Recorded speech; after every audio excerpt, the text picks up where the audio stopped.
Hey everyone, here we are, the middle of March. I can't believe it. So that means Easter is basically 2 weeks away. And I am really excited because my garden has started taking off. I've got edible kale and lettuce already. And the other things I planted look like they're coming along. So hopefully I'll have some fruits of my labors by May.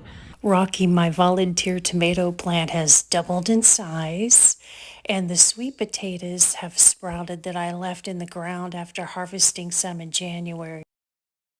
And I hope all of you have got a garden going, have had really good luck so far, and that we all have tremendously bountiful harvest this year. And back to Easter, I was perusing Pinterest, because you know I love it, and I saw so many delicious looking Easter dishes. A couple of these are so simple, as you'll see. There's really no recipe required. Those are my kind of dishes, especially if you're trying to do a big get together with a lot of people and a lot going on.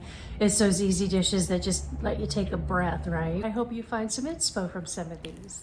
I'll put links to all of the recipes down below, and we're starting with these adorable cinnamon roll bunnies. You just reserve 2 of the rolls and break off a portion to create the ears, and you're done. Love it. And then this carrot cake oatmeal, I am definitely making this one.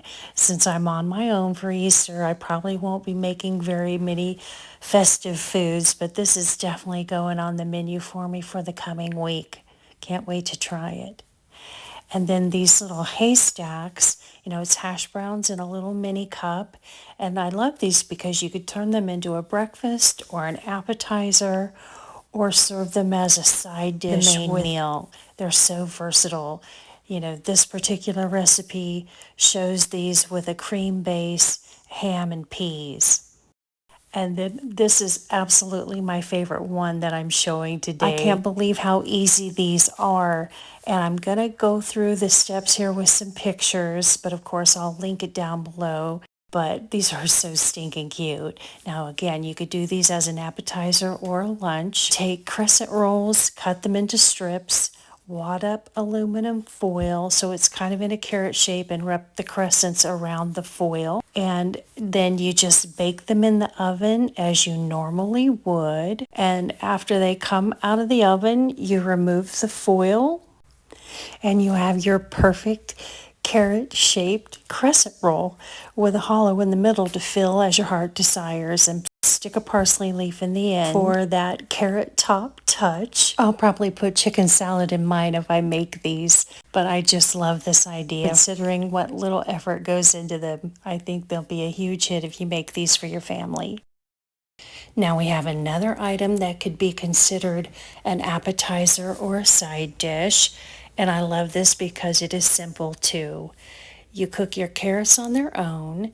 You cook the puff pastry partially, then top it with garlic and herb cheese and the carrots, and you're done. Cute. And these are so adorable, you guys. Caprese salad in mini form. It doesn't get any cuter or easier than this.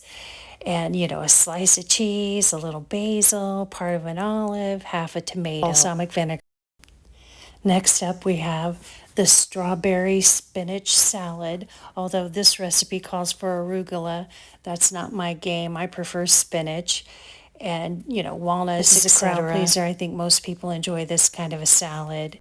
Now this one I think is a classic. It's ham, pasta, and peas. This may be something you want to make after the holiday meal with your leftover ham.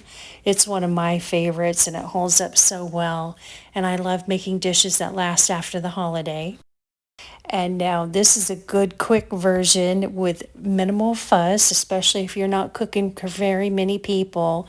I'd never thought to do an Easter meal on a sheet pan, but I think it's a great idea. I might have to try it for myself. And then the opposite of that is a more complicated Hasselback ham. I have never seen this idea before. I think this would be a lot of work. Impressive though. And I'm sharing it just because it's so interesting to look at. And in a nutshell, you're going to take half of a ham, cut slices into the ham, cook the squash and the potatoes on their own, and then slide those in among the ham along with some spinach and herb mixture, and then it all gets baked in the oven together. You slice off portions of it to serve. Again, I think it's really impressive. I don't think I'd try to attempt it, but I had to share it.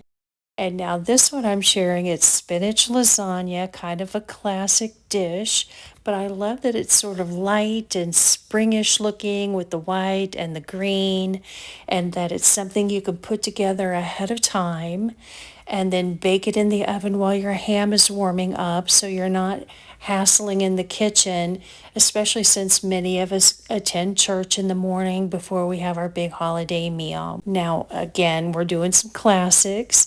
This is Easter bread. I've never tried making it, but it's so pretty. And of course, the hot cross buns as a nod to our Lord and Savior. Got to make those. And I had never seen these before. They popped up in the Publix ad, so I'm sharing. These are basically Oreo truffles in peep form. You know, it's just white chocolate with a little yellow food coloring. And then I love this idea. You just make any cake, frost it, buy some bunny-shaped or egg-shaped cookies, and put them around the side of the cake. Stick on some M&Ms or jelly beans, and you have a really impressive holiday cake with minimal work. And last but not least, a carrot cake cheesecake, which, man, you had me at cheesecake. And I love a good carrot cake, so put those two together, and I'm definitely having dessert. Of course, this is quite a little bit of work compared to something simpler, but yum. I might have to try this one in keto form. I'm on my own for Easter this year, so I won't be cooking, but here's a look at our last dinner, and I'm going to miss everyone, that's for sure, especially going to church together. I bought a cake last year, so shortcut. Let me know down below if y'all are having company or if you're doing the cooking or not this year. I'd love to hear your plans and whether or not you hide Easter eggs. My kids are all grown, so I really miss that time in their life, and the memories of it just make my heart so happy at Easter time. And of course, if you're Christian, we're all celebrating our Lord rising to be with God, and that's very meaningful too. To wrap things up, I just had to share, Dollar Tree had the blank twig bunny wreath form a couple of weeks ago, and when I saw this covered in cotton balls, I said, oh, I wish I'd gotten that wreath. I hope you all enjoyed seeing these various dishes and that you have a well-blessed and memorable Easter weekend with your families. And I'll see you on the next one.